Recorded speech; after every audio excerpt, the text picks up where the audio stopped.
Lusot na sa Kamara ang panukalang 2026 national budget sa halagang mahigit 6.7 trillion pesos.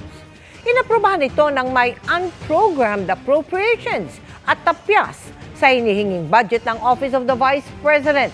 Nakatutok si Tina Panganiban Perez. House Bill number 4058 is hereby approved on third and final reading.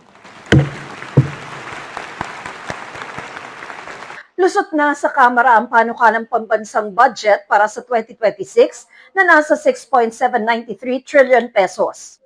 Ayon kay House Committee on Appropriations Chairperson Micaela Swansing, tinanggal sa DPWH ang 255 billion pesos na para sa flood control projects at inilipat sa edukasyon, kalusugan at agrikultura. Gayunman, bahagi pa rin ng budget ang unprogrammed appropriations. Bagamat tinanggal naman dito ang mga proyektong pang-infrastruktura.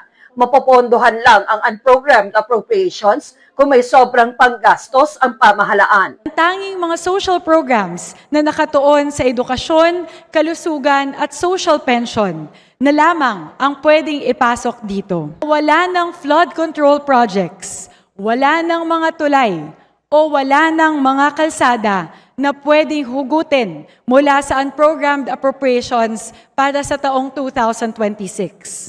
Ilan sa 12 bumoto ng no sa panukalang budget, ipinunto ang pananatili rito ng unprogrammed appropriations. I cannot, in good conscience, vote for a budget that has failed to exorcise the phantoms of corruption.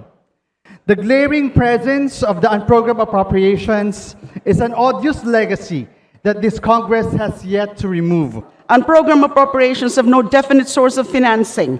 Walang tiyak na pagkukunan ng koleksyon ng buwis o utang para dito. Kung wala palang pera ay bakit magbabalak na gumasta? Sinita rin ng ilan sa bumotong no ang pagbawas sa budget ng Office of the Vice President. The reduction of the Office of the Vice President's budget to 733.2 million, reverting to its 2025 level, disregards the real and tangible work done on the ground.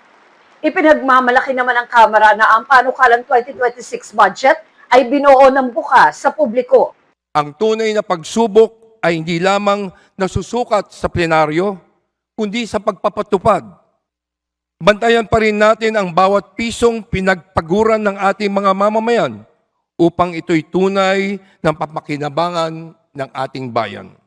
Matapos aprubahan ng Kamara ang panukalang budget, Senado naman ang mag-aaproba nito. Matapos nito, magkakaroon ng Bicameral Conference Committee kung saan pag-uusapan ang magkakaibang probisyon sa mga bersyon ng Kamara at Senado. May resolusyon na kabinbin sa Kamara para buksan din sa publiko ang BICAM. We will make sure that once the committee has more time and once the House has more time, we will be able to address the said resolution. Para sa GMA Integrated News, Tina Panganiban Perez, nakatutok, 24 oras.